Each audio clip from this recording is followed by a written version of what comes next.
everything about that light. I think yes, that's coming from the projector, huh? Yeah, that's a projector. Yeah, that's it. All right.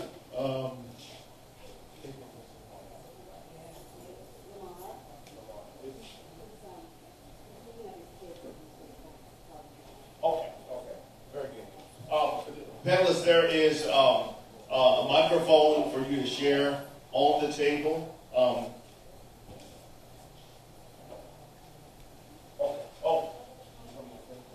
Okay, and also joining us tonight is Mr. Pat Bryant. Pat Bryant is one of our co-founders of Justice and Beyond, along with Reverend Dr. Dwight Webster, who's no longer here.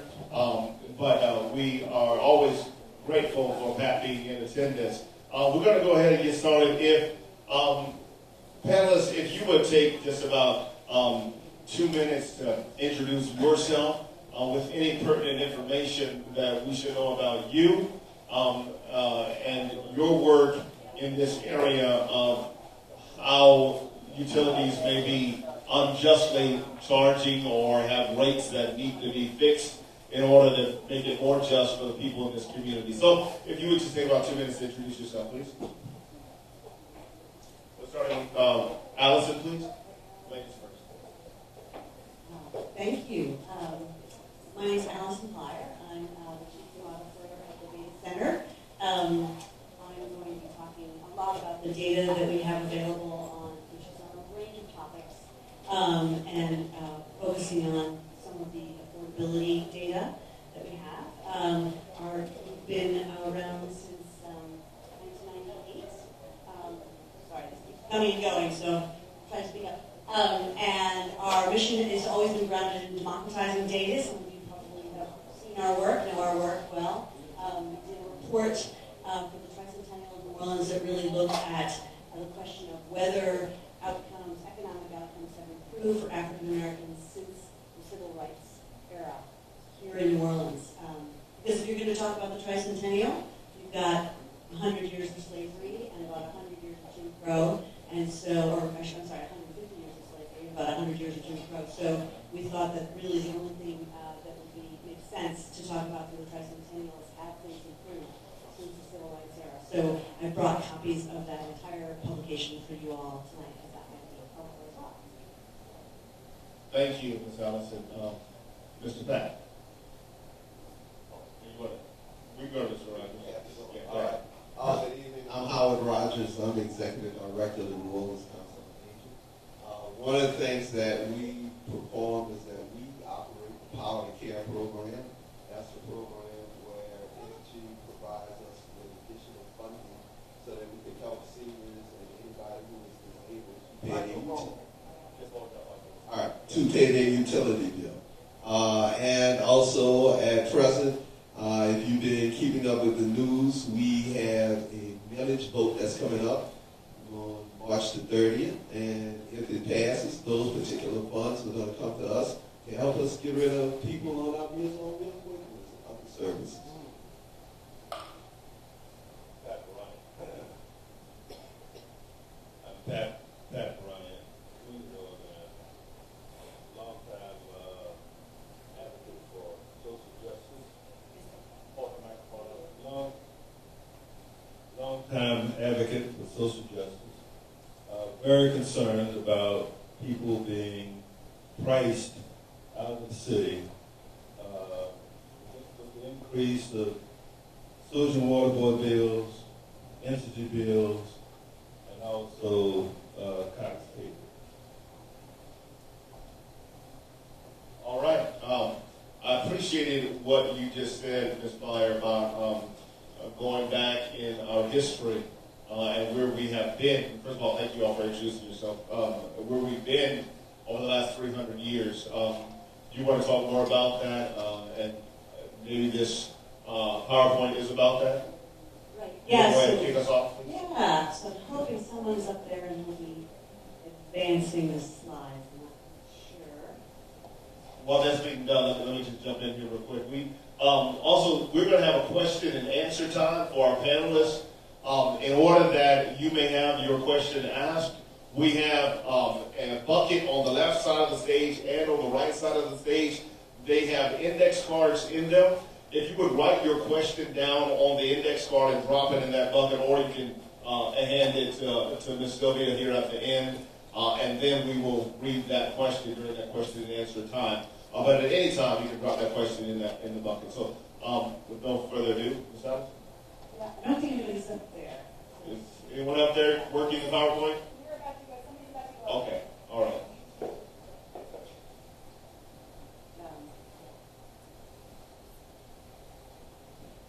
Thank you all.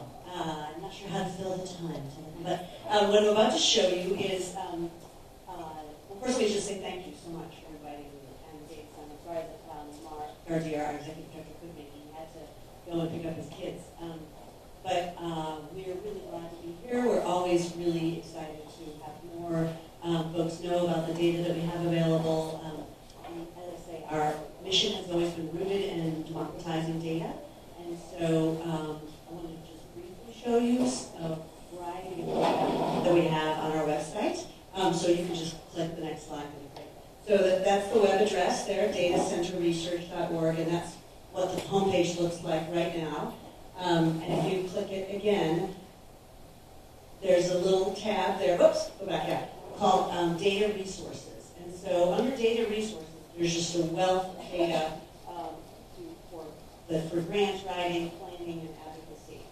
So you'll find that we have neighborhood level data, and about every one of New Orleans' 72 neighborhoods in a really super easy to navigate format, and it looks like this. So if you click again, you'll see it looks like that, and then you click again, and you can drill in on one of those areas, and then you click again, and so now you'd be at like St. Roch.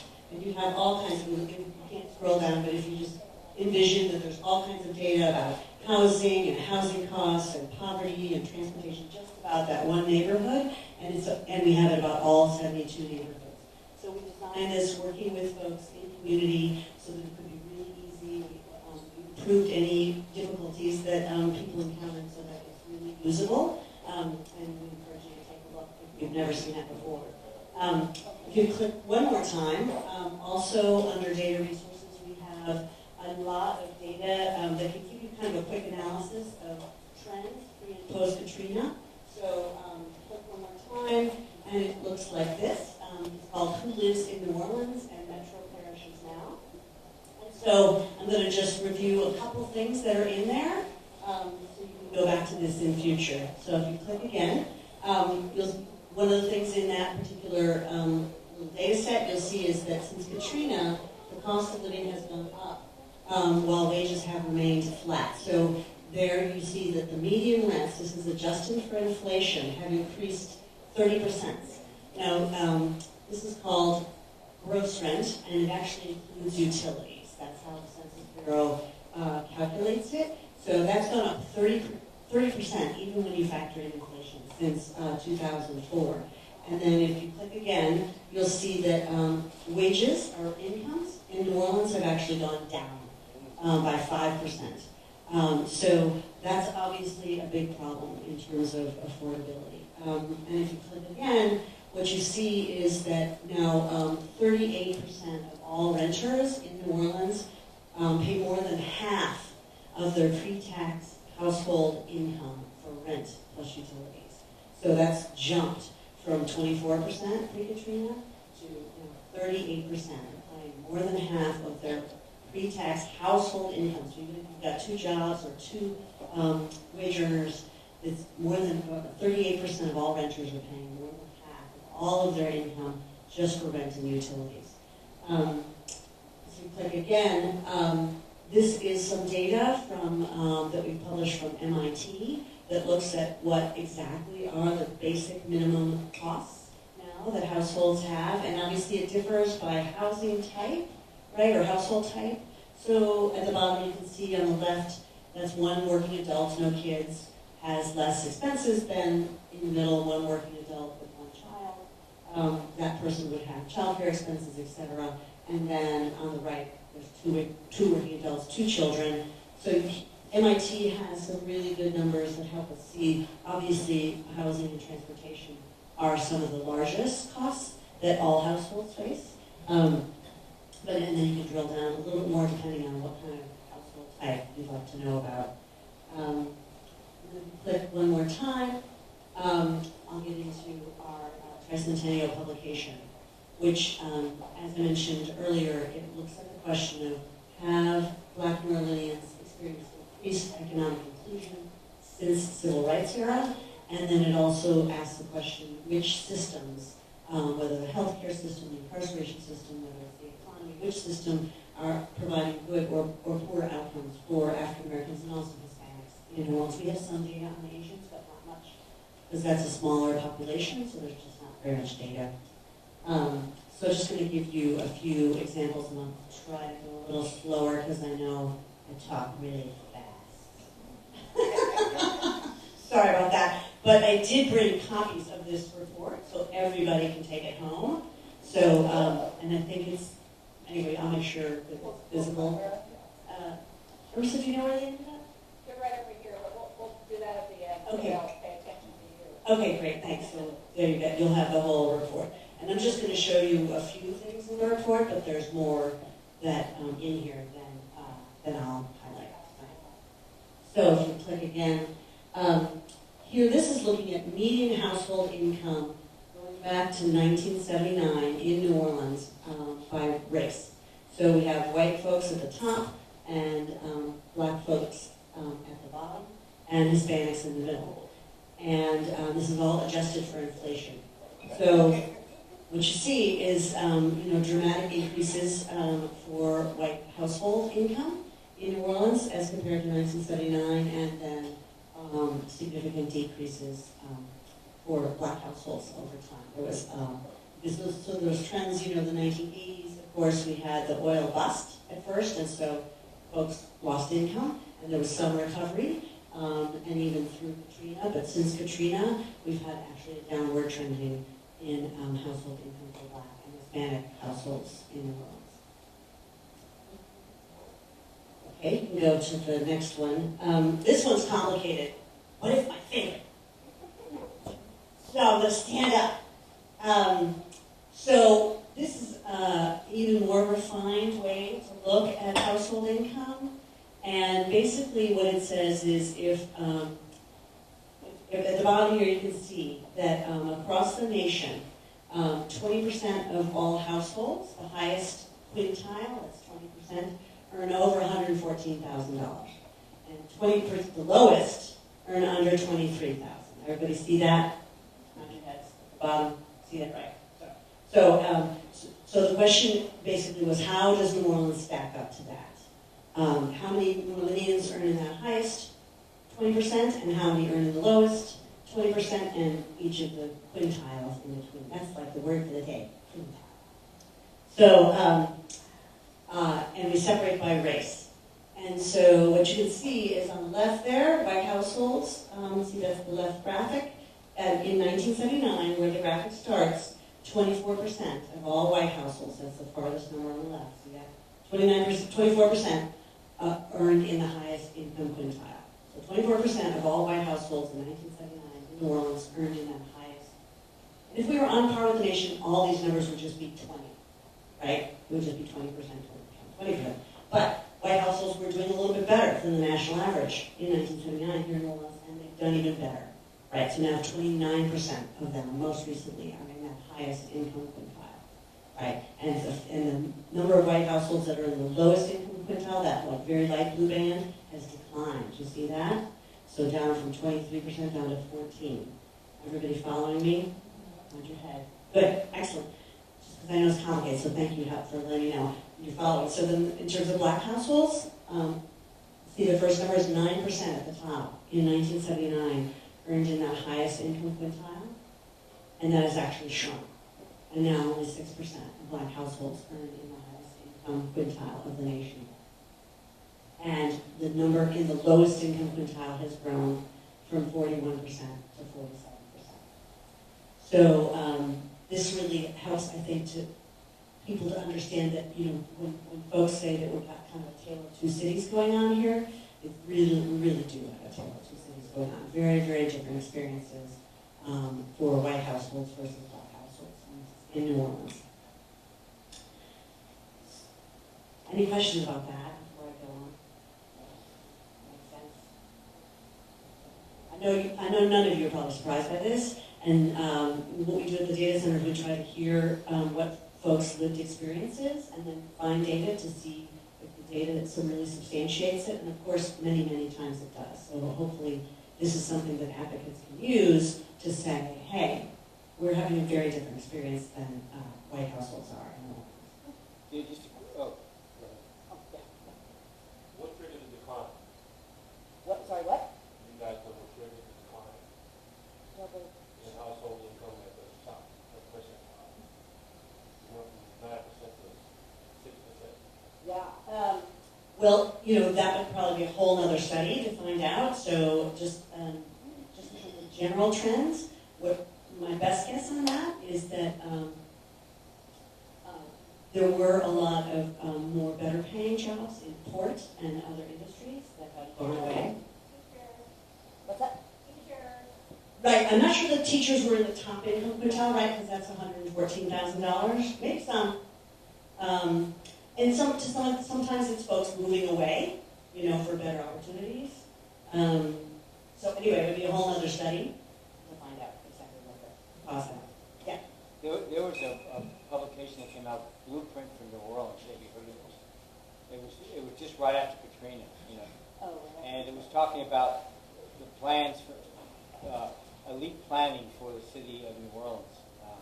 I can't remember exactly who put it together, who recently put it together, but a lot of this, I guess my question is, how much of this is a natural process because of Katrina or other factors, and how much is planned? If that makes sense. If that question makes sense. Again, we didn't study whether there was a plan that, caused these sorts of things. And, we try to really stick to the data, right? I mean, one could conjecture, but we try to stick to what data we can find. One thing we do know is that there's more and more research now that disasters increase inequity. And you all from your lived experience know this, as I saw it as well, that setting up a program like Road Home so that people were compensated based on their pre-storm home value meant that folks who had the same kind of house in a black neighborhood got less money than folks in a white neighborhood, because that's how our real estate market works. And so we're finding more and more nationwide that FEMA tends to benefit white households more because they're more apt. Their houses are valued at more, they're more apt to be able to apply, et cetera. So there's a lot of ways that our policies do increase inequity. And if you all, our format is, if you have a question, please write it down on the index card. Feel free to get up at any time, write it down on that index card, and one of the runners will get it to us. But we want to let Allison get through her presentation, and then we'll have a Q&A in just a little bit. Thank you so much. Thanks. All right. Diverge. Okay, so the next slide. Okay, so these are looking at employment rates, not unemployment rates. Unemployment rates, as you know, don't take account for all the people who are not even looking for work. And more experts are looking at employment rates, because employment rates are the share of all people who have work out of everybody who's working age. So say on the left there, you see the top is 76% in 1980, that's white men. That means in 1980, 76% of white men in New Orleans had employment. Everybody else was either unemployed or not looking for work. And these were working age people, right? And so back in 1980, you can see this separates by race and gender. So we have at the top white men, and then it's Hispanic men, and then it's black men. See, black men are the 63%. And then women in 1980s are the lower three categories, right? So there's white women at 55%, and then it's Hispanic women at 53%, and black women at 48%. Everybody following me? Like that? So what you can see is, obviously for white men and Hispanic men and black men, there was a downward trending in the 80s, mostly because of the oil bust, right? But what happened after that is that white men and Hispanic men recovered in terms of employment. Women overall have seen upward trends in employment, largely because of growth in education and healthcare, and also changing norms about childcare, et cetera, and also TANF, right, requiring work, et cetera. And then the only group of all of these groups, of all six, that have seen declining employment are black men. So it went from 63% in 1980 down to now 52% in 2016. It's the most recent data. So the next slide is, this is those MIT living wages. They calculate how much it costs to live. And then we said, okay, if a family, one adult, one child, according to MIT, needs about $22.80 an hour, or $47,611 annually, we could see that how many households were not earning that much in New Orleans. About 60,500 black households, 17,500 white households, and 4,500 Hispanic households were earning less than that $45,000. So if we assume all of them have one adult and one child, then they're all below the living wage. If they have more children, obviously, it's worse still. So we'll go to the next slide. And this looks at our major industries. And you won't be surprised that the top industry there, that first top line, is tourism. It obviously from 2000 took a big dip in 2005, right after Katrina, right, because they couldn't get a lot of folks back because it's such a low-wage industry, and then it's been recovering. And tourism pays, on average, the average wage is $34,000, and that's just the average, right? So that includes the hotel general managers and all the housekeepers. And it does have a, by the way, a lot of tourism boosters, of course, say, well, that doesn't include tips are unreported. But actually, now that most tips are paid via credit card, there's a really good data. So when you look at waiters and waitresses and bartenders, even a lot more of the tips are paid on credit cards now. And the tourism industry, the largest traded cluster, it has average wages of only $34,220, and it has a workforce that's 50% black, 8% Hispanic, and so it's not obviously not providing family-sustaining wages to a lot of our families of color. And then performing arts is the fourth one down, and it's a lot smaller, only 2,000 jobs, 2,500 jobs, but it's very similar in terms of wages and the racial makeup of the workforce. So the next slide, just a couple other categories. This is homeownership, and again, the top line is white, and then the kind of darkest line toward the bottom is black, and then the other line is Hispanic. So homeownership for African Americans has gone up since 1970, from 27% to now about 42%. But obviously, there's still a large gap between homeownership rates for black New Orleans and white New Orleans. And then the last one is, sorry, work. There it is, okay. Looking at criminal justice, you probably know that the jails population has been reduced, but still in 2016, individuals detained in the Orleans Justice Center, which is the name for OPP, were nearly 4 times more likely to be black than white, even after accounting for New Orleans' large black population. Again, these are not, this is news to you all, but again, we listen to your lived experience, and then we look at the data to see whether it really bears out your lived experience, which in many cases it does, and we try to present it in a way that's effective, and so you can use it for advocacy. So I think the next slide I just have some conclusions. High incarceration rates may be hampering many black men's employability, with only 52% of black men employed in 2016, down from 63% in 1980. Lack of family-sustaining wages may be a disincentive to employment, as port jobs have disappeared in recent decades, and the tourism sector that grew in its place pays low wages.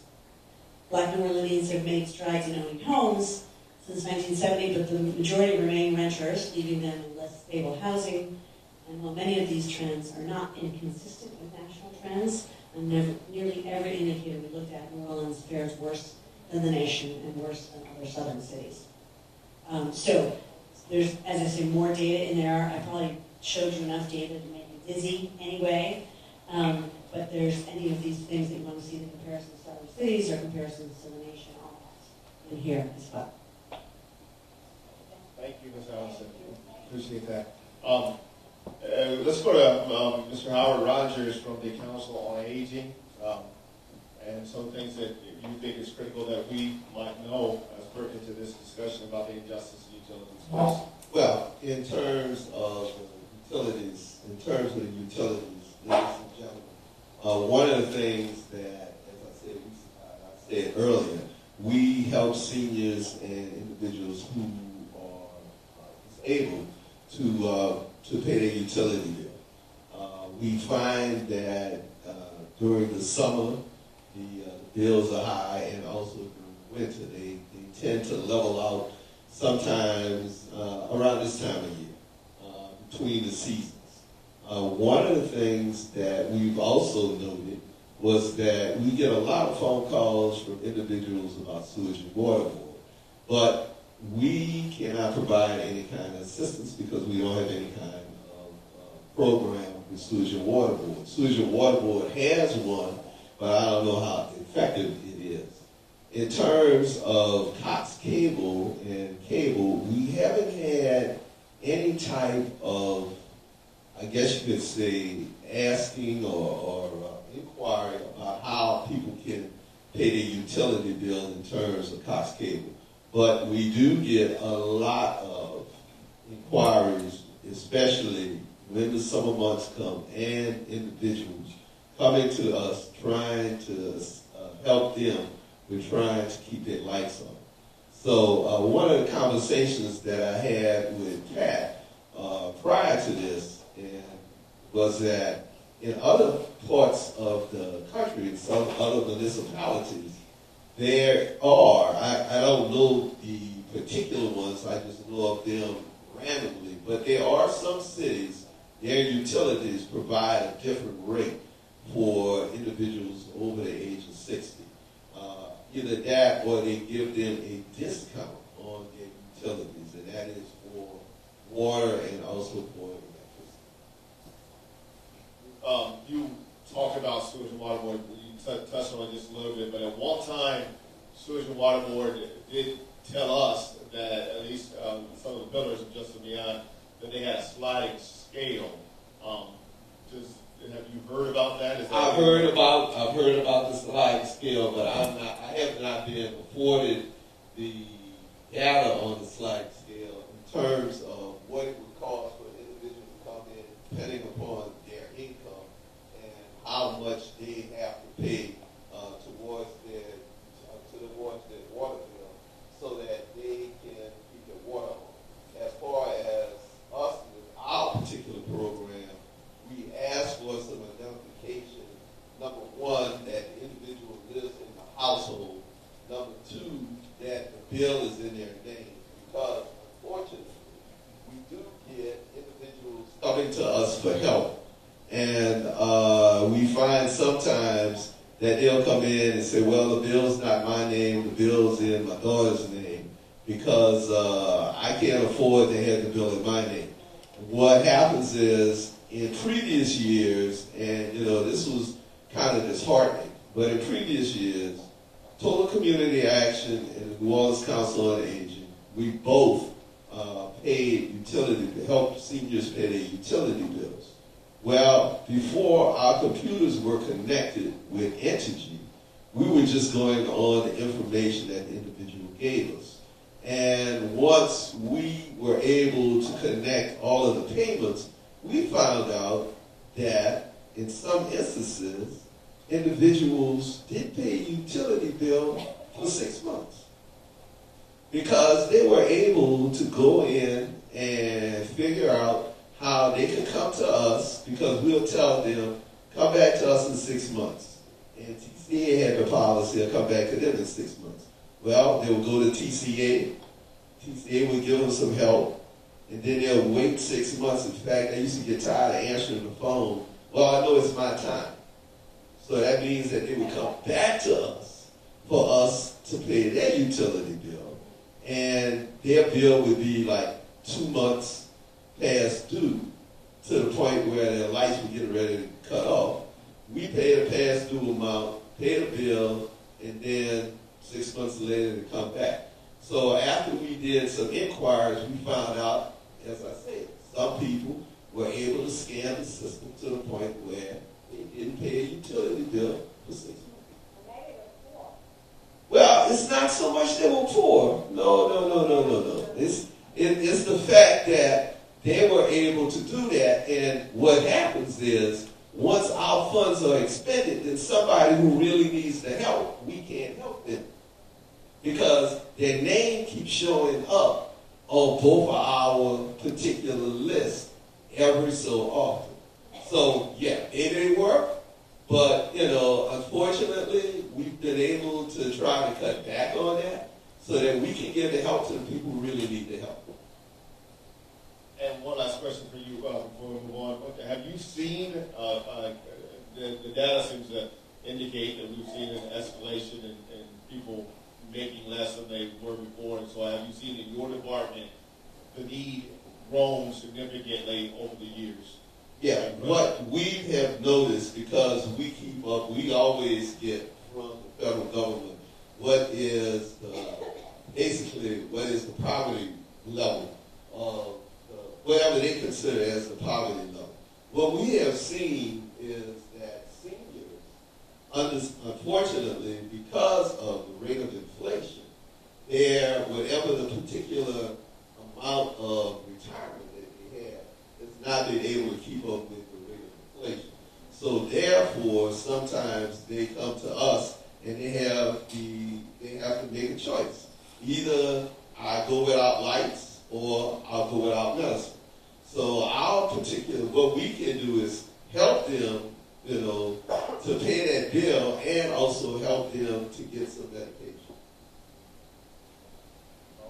So you think the answer is that we would go for legislature and go approach our city council to get a different rate for senior citizens? That is, I hope that would happen, that you would be able to go to the Utilities Commission, and as those particular utilities come up for renewal, or from the Utilities Council, the Utilities Committee of the City Council, to see if there's some type of way that they could either go to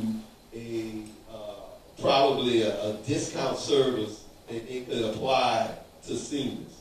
Now, what's going to happen is this, and as they say, full disclosure. I used to be on Energy New Orleans Advisory Board of Directors. And in that process, being on that Board of Directors for a number of years, I understood the power needs of this city and what happens when the storms come and when the lights are out. So I know that we need to figure out a way, one way or the other, how we're going to be able to sustain ourselves in this city in case of a major storm like another Katrina. Now, we might sit here and you might, beat me up on this, but we need to figure out a way to generate our own power. Because we cannot rely on what goes on outside. After Katrina, if you all remember, this entire city was dark for a number of months until they were able to restore the power. And the way that the transmission lines are coming into the city of New Orleans, everything comes from north to south. So if something happens to those transmission lines between New Orleans and Baton Rouge, we won't get any power unless we're able to generate it ourselves. All right. Thank you for that. You're welcome. Mr. Pat, can you tell us what your position is on this subject? Well, the data is very clear. I wonder how people, poor people, black people, who are living in this city are surviving. The numbers don't match up. If we look at what it takes for people to live will constantly be below those numbers. So how are people making it? There's got to be some underground economy going on. And I'm in favor of people surviving however they can. I mean, I'm a hypocrite to say that if you can't pay your rent, if you can't buy food, that you should not hustle, as we call it. Now, people should not have to do that. I think everyone in this city should have a dignified place, a dignified presence. And there should be no one who is hustling for a living. But that's the numbers say that the people who will survive are hustling. Now, I believe there's enough that we could do in restructuring the system so that we eliminate the fact. We eliminate that fact that's somewhere in the system that allows people to live in dire poverty. Where is the fact? I believe if we look at the profit taking that's going on in all of our utilities, if we look at the profits that are being made by energy, if we look at the profits that are being made by Cox Cable, Food and Water Board had profits, but they blew it all before Mitch left. $100 million flushed down the toilet. But if we look at the contractors in Food and Water Board, we got a bunch of contractors making very high profit levels that were not being made when the Sewage and Water Board provided those services for itself by hiring people, the engineers, hiring the workmen. Privatization. And so privatization has increased the cost. So our bills are going up constantly every year. So there is fact. There's fact in all of these utilities.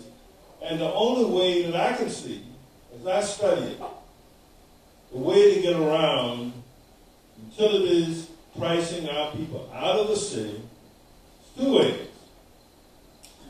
One, we need to restructure the rates so that senior citizens and poor people don't have to pay the load that they're putting on everybody else.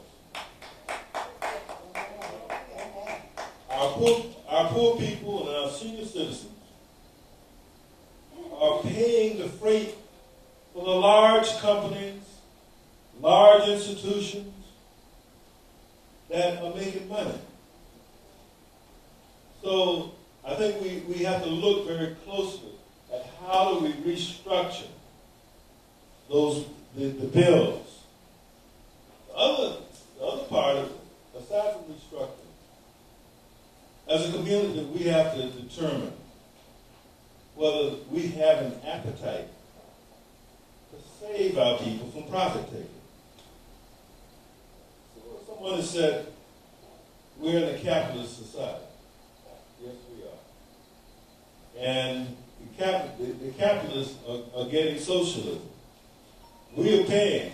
The poor people are paying out of the nose for energy to declare dividends for the shareholders. That should not be.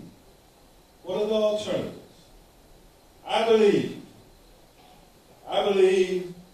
that the only way that we can do this is for the city to take over some of these services. Let me give you an example. If the city completely took over Cox Cable, $100 some a month that you need, $150 a month, that those people will be paying, could be drastically reduced to around $50 a month. They could get everyone, we could do it so that every household in this city could get free Wi-Fi. Huh? Every household should have connection to the internet. How can you find a job? How can you order your groceries now if you don't have internet? So every household should have internet, particularly the senior citizens. So I think that it would be very easy for the city to set up its utility department and to take over the services provided by Cox City. Sewage and Water Board, we already have control of it. I believe that close inspection of the contractors making big dollars in Sewage and Water Board and feeding their shareholders could eliminate a bunch of the bills, a bunch of the money that we are now paying for Sewage and Water Board services. I can't give you a number, but before we use a drop of water, I think it's $54 that each household pays before you use any water. We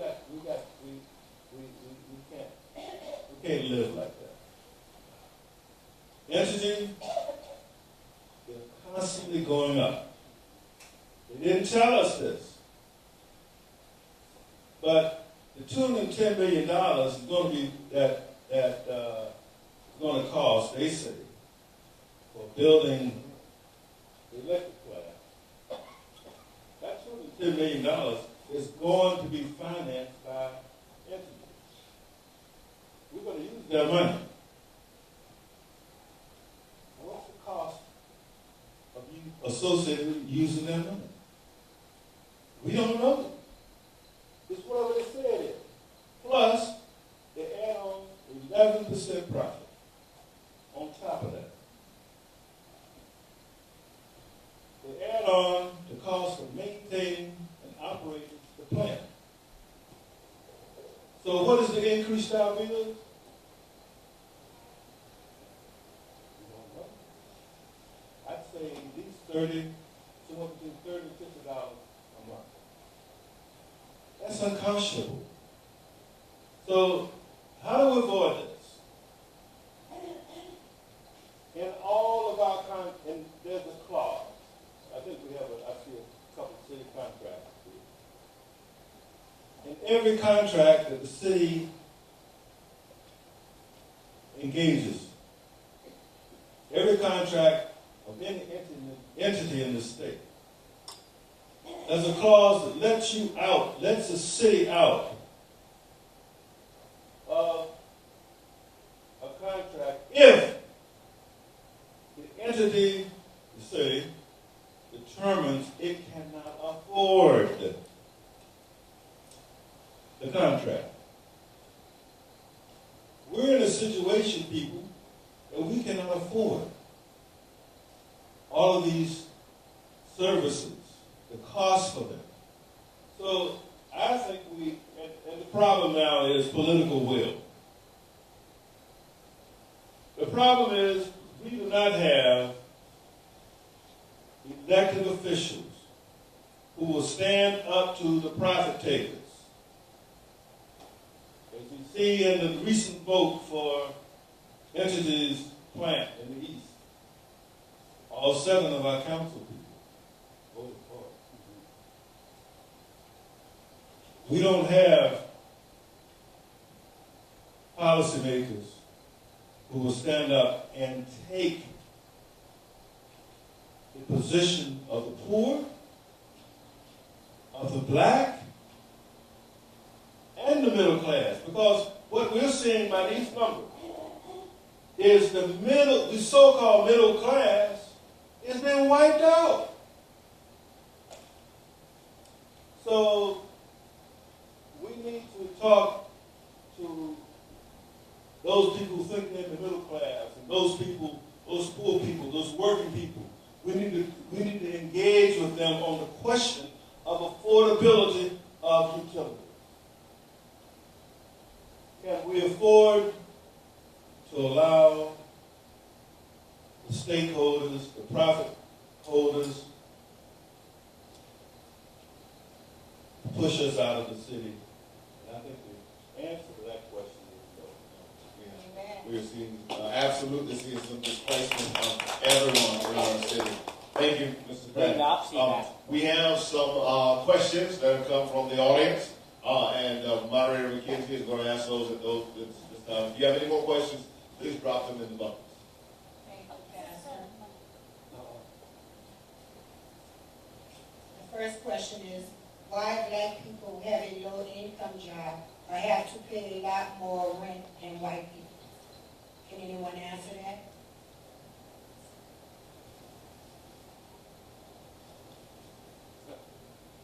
Well, that's a good question. Why on the jobs has a lot to do with education. We have the worst schools. It comes out of slavery. It comes out of Jim Crow. The state, for a number of years, the state had a formula by which they funded public schools, which discriminated against schools in New Orleans. The large schools in this state were discriminated against. They got what they call the minimum foundation. In this state, we don't fund except for the minimum foundation of education. That's in our Constitution, and that needs to be changed.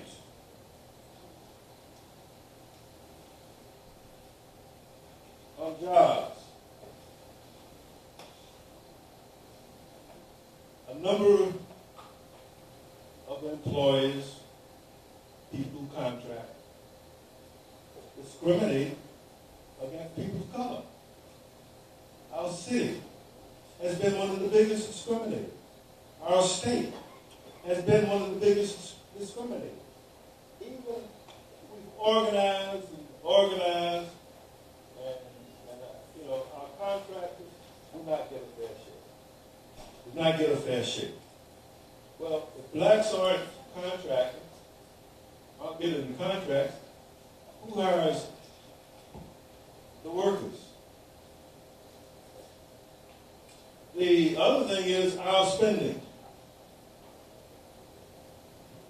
Slim McDougal will tell us, and he tells us over and over again, that we don't spend our money with black businesses. Our black business hire black people. At least they hire more black people. We have got to focus our money and make our money count. Thank you. The next question is from Mr. Irvin Correct. How much is Veolia water getting paid by the Surgeon Water Board?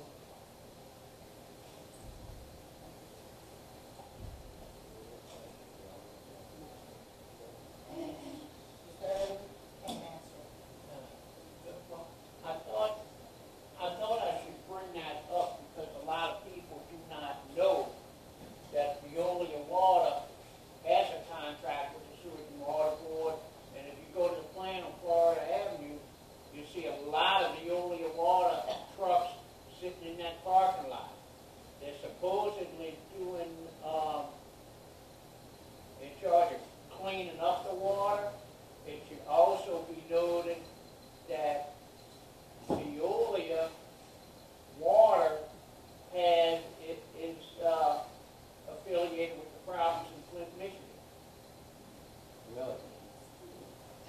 Mr. Irvin. The next question, it says, energy costs are going up and our citizens will be paying for this new plant long after these young people have forced the UN to stop using fossil fuels anywhere in the world. That was just a statement. What are we going to do? We'll be You want paying. the microphone?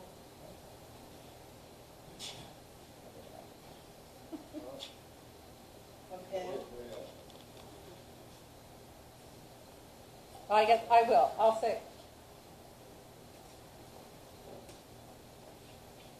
I think there's a good chance that this young woman who is about to get the Nobel Peace Prize could easily force us to stop using fossil fuels if we're really lucky. But New Orleans and Louisiana certainly is totally dependent upon these things. And what are we going to do? We'll be paying for this energy plant long after we're not using anything of it.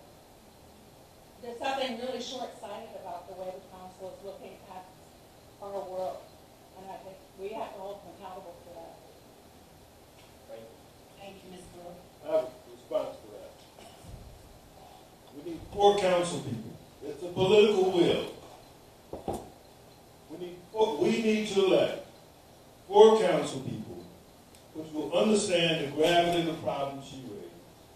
Whenever we get 4 council people elected who will agree with the position she raises, those council people can say, we void this contract because we can't afford it. Thank you, Mr. Pat.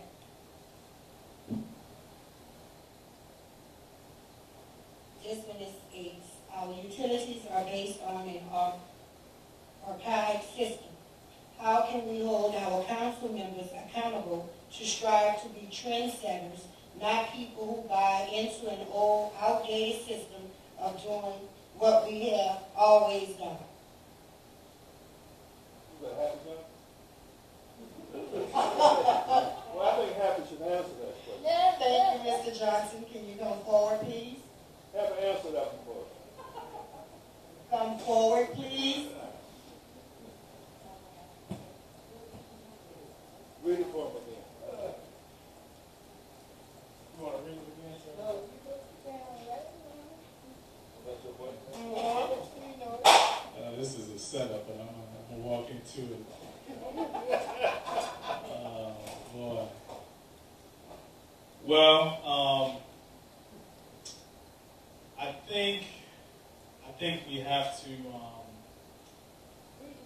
the question is, how can we hold our council members accountable to strive to be trendsetters, not people who buy into an old, outdated system of doing things the way they've always been done. And I've been reading a lot of history and just talking with elders, and I think we're at a moment where our elected officials have completely failed us, let's just be honest.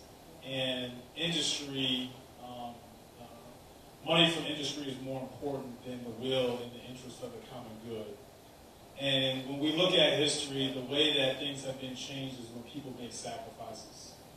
And the truth is, we can talk as much as we want, but until we are willing to put our life on the line to make this a better place, that will be the only way that this city will change.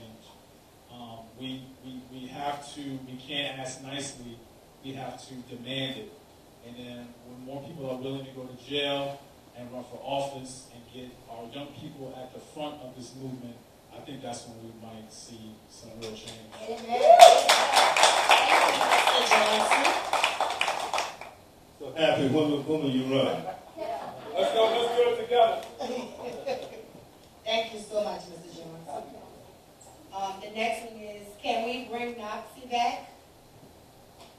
I asked that question because when I moved here in 1982, it was not, which is a public service. It was a public, and we didn't seem to have, we had problems, but not as extensive as they are now. And you can probably answer that question. Logan, can you answer that question? Yeah. So, I'm just going to stand this way.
when the small companies in 1922 came together, and you're aware that when they were coming together, they came together, but they agreed with the city that the profit would be maximum of 7.5%, and now it's for 11%.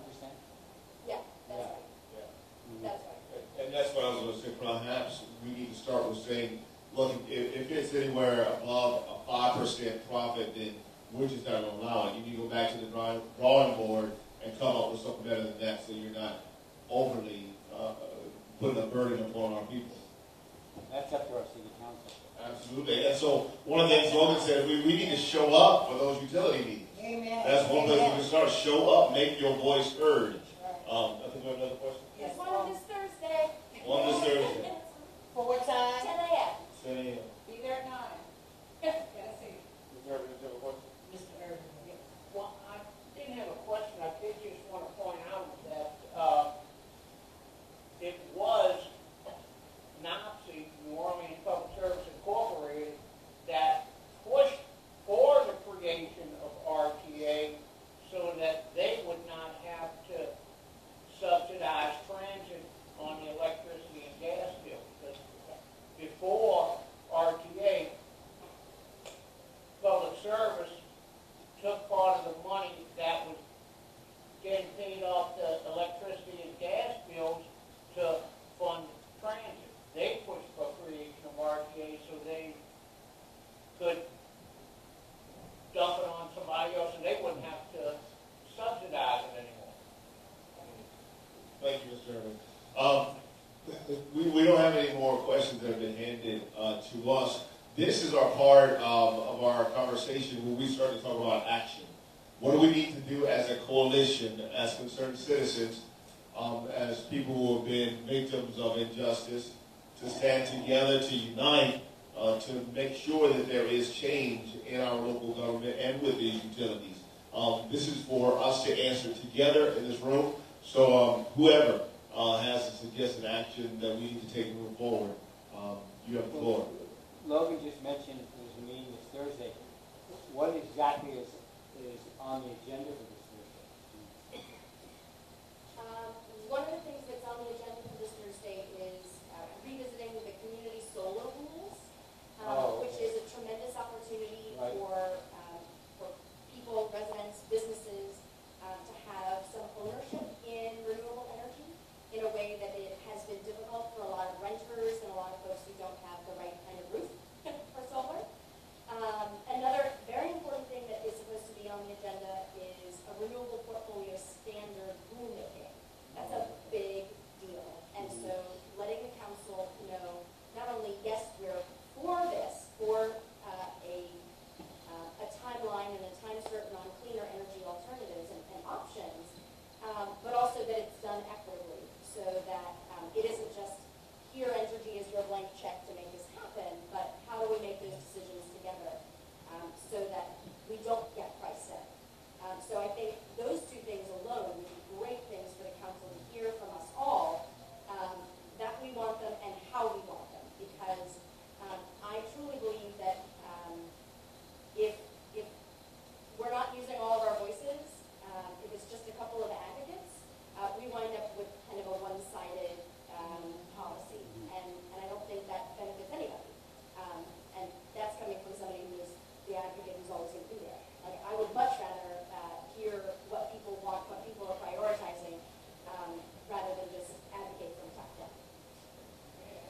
So in regards to this question of the utilities tonight, Cox Gable, Entergy, and Sewage and Water Board, what do we need to advocate for? Where do we need to go and demand from our city panelists or audience members? What do you say?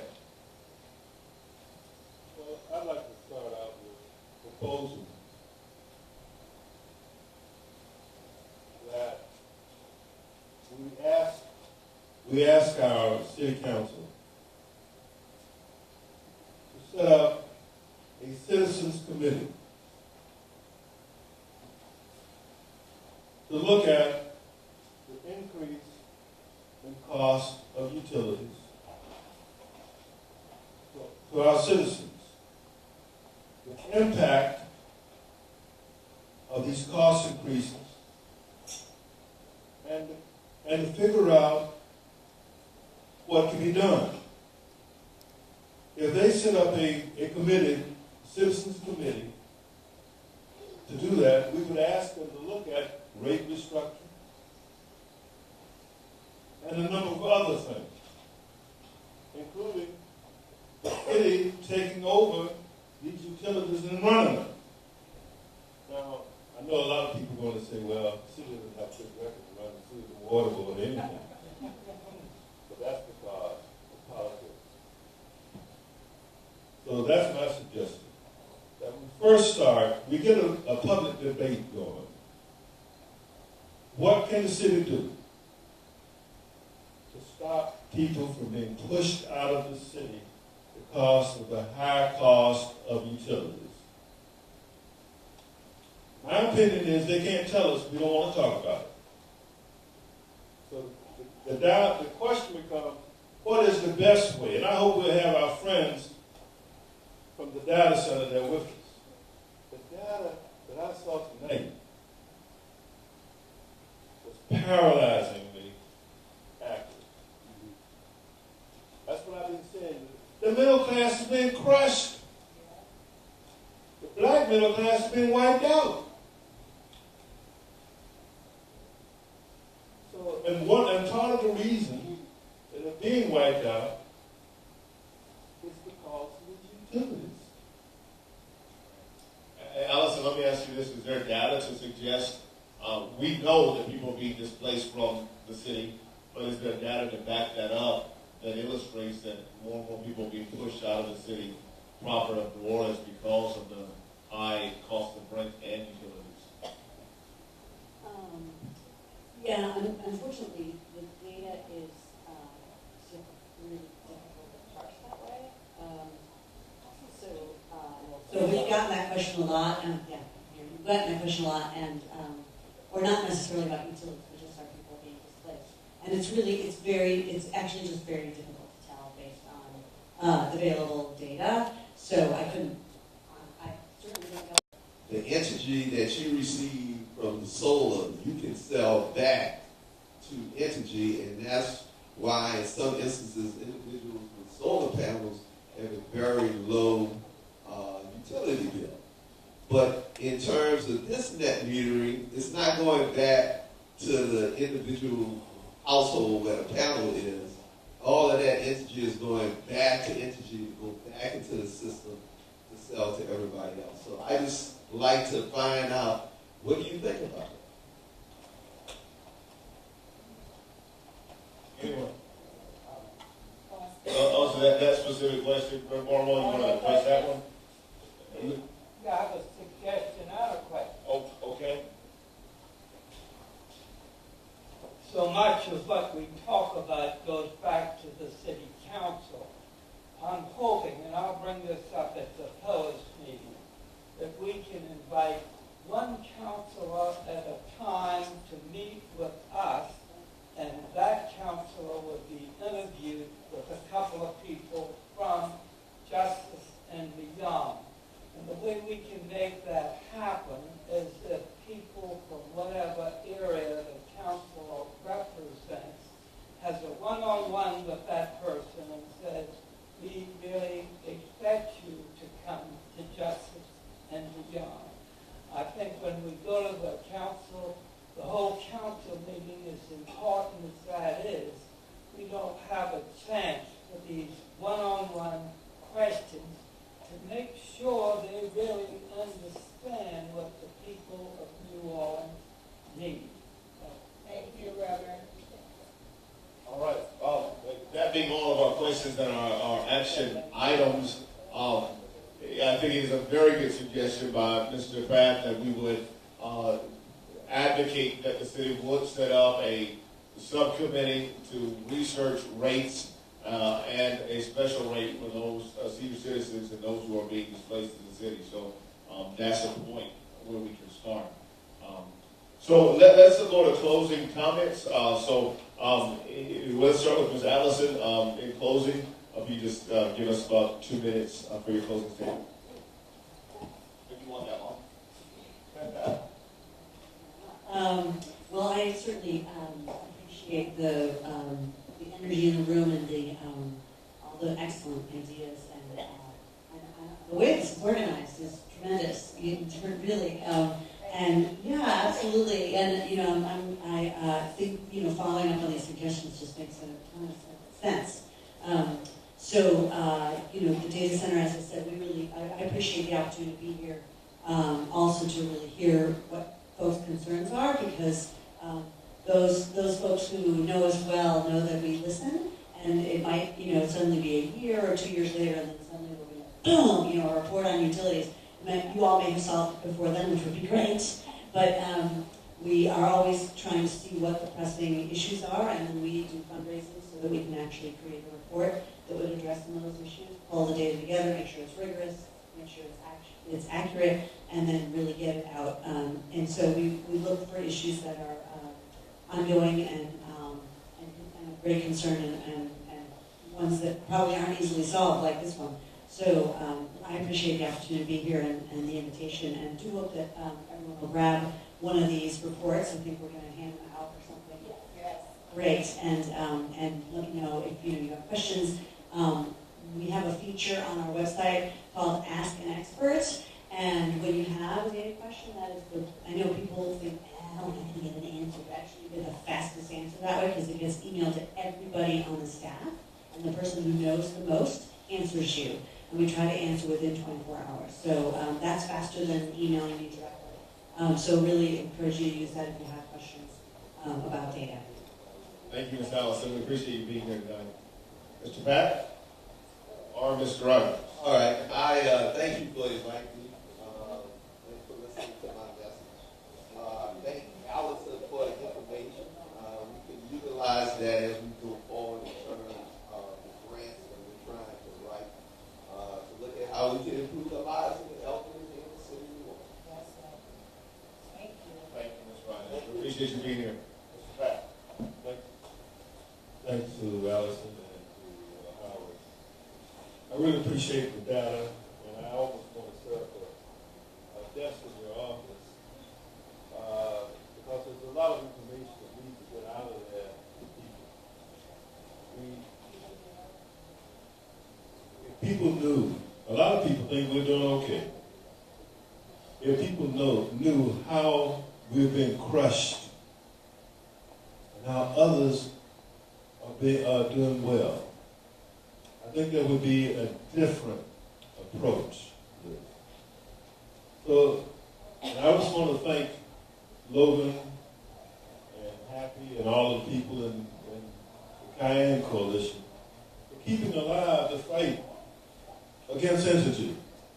They tried to stop you. They tried to stop all of us. And God has an interesting way of breaking the back of a giant. And we need to keep working on that giant. I know that in the work ahead, we all have to consider things we have not considered before. We all will have to consider how much profit, if any, should be made off of the backs of our people. So I want to thank you all. You had very good questions tonight. And you have a lot of work to do. Each of us will have to talk to people. Socialism is not a bad word. Don't run away from it. We need to have frank and honest discussions about socialism and capitalism. All right. Mr. Rogers, Mr. Pat, Ms. Allison, thank you for being here.